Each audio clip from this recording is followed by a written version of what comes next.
इस पर सबसे पहले मैं कहना चाहूँगी जागरूकता इसमें बहुत इम्पोर्टेंट है और हम डॉक्टरों का नारा होना चाहिए डिटेक्ट ट्रीट एंड डिफीट। हमें इसे डायग्नोज करना है, इसे ट्रीट करना है और इसे हराना है। यही 3 बातों को लेकर हम अपना मोटो बनाएं।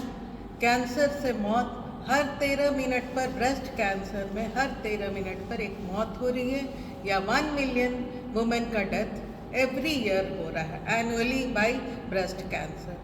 और इसको रोकना इतना आसान है, बस थोड़ी सी सावधानी कीजिए। ब्रेस्ट फीडिंग इम्पॉर्टेंट है। सेकंड इज इम्पॉर्टेंट कि आपका लाइफस्टाइल अच्छा हो। अल्कोहल और ये ओबेसिटी पर लोग बात कर चुके हैं, टोबैको पे, ये सारा कुछ आपको देखना होगा। और third very important thing, hormonal pills का प्रोलॉन्ग हिस्ट्री ना हो। बहुत प्रोलॉन्ग हार्मोनल जो गर्भ रोकने के लिए हार्मोनल पिल्स लिया जाता है, उससे भी कभी कभी इनिशिएट होता है। तो छोटे से लम्प को, छोटी सी गांठ को भी बहुत सीरियसली लें, चाहे वो छोटी लड़की में हो या एक यंग वुमेन में हो।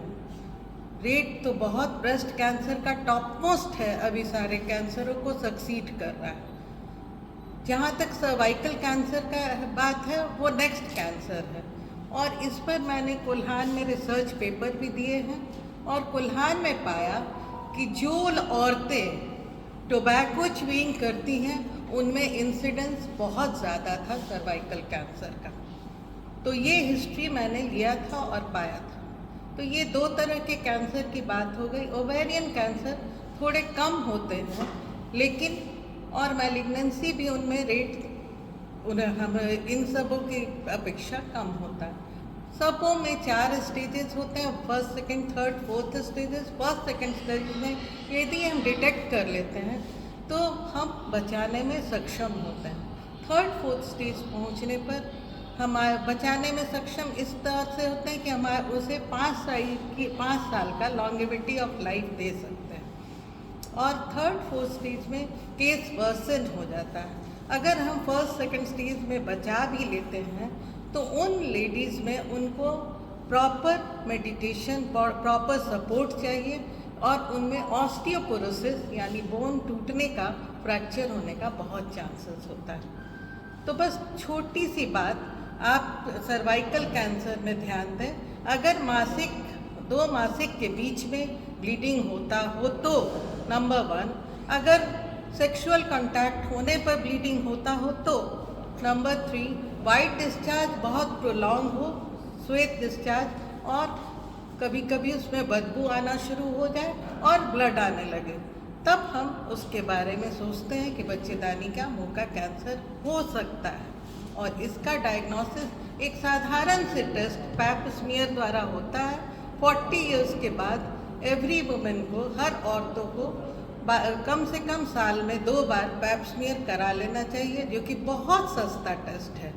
जहाँ तक ब्रेस्ट कैंसर का है, 40 के बाद हम लोग उनको एडवाइस करते हैं, पहला चीज़ सेल्फ एग्जामिनेशन, अपना ब्रेस्ट को खुद एग्जामिन करें और हर महीने का मासिक के डेट में आप देख लें कि किसी तरह की गांठ आपके ब्रेस्ट में तो नहीं है, नंबर 1। दूसरा देखेंगे निपल जो एरिया है वो अंदर की ओर घुसा हुआ तो नहीं है, या कोई ऊपर नीचे तो नहीं है, या निपल से कोई डिस्चार्ज तो नहीं है, किसी तरह का ब्लड डिस्चार्ज या ग्रीनिश डिस्चार्ज इत्यादि तो नहीं है। उस चीज़ को हम देखेंगे। दोनों ब्रेस्ट के साइज में कुछ छोटा बड़ा तो नहीं है। ब्रेस्ट के ऊपर जो स्किन है, चमड़ा है, वो कुछ सिकुड़ा हुआ तो नहीं है। उसको हम लोग प्यूडी ऑरेंज बोलते हैं, मतलब नारंगी के छिलके की तरह अगर दिख रहा है तो चिंता करते हैं। तो ये सेल्फ एग्जामिनेशन है। सेकंड आता है क्लिनिकल एग्जामिनेशन। क्लिनिकल एग्जामिनेशन आप डॉक्टर के पास जाकर करवाएं।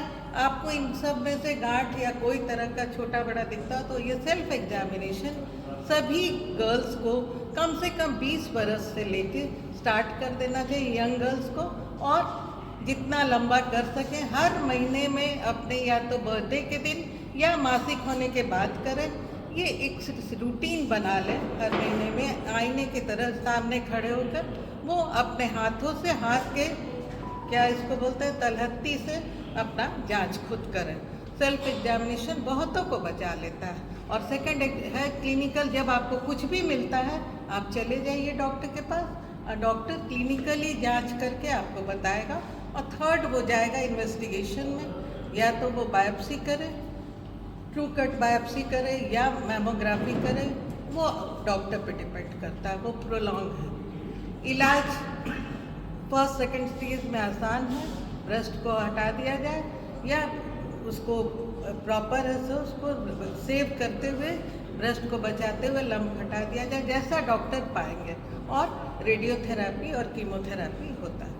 सेकंड थर्ड स्टेज में वर्सन हो जाता है और औरतों की मौत बहुत ज़्यादा हो रही है। तो बहुत छोटी छोटी चीज़ों से अगर हम बच सकते हैं तो क्यों ना हम बचें, और डॉक्टर क्यों ना इसे डिटेक्ट करें, ट्रीट करें और हरा दें कैंसर को।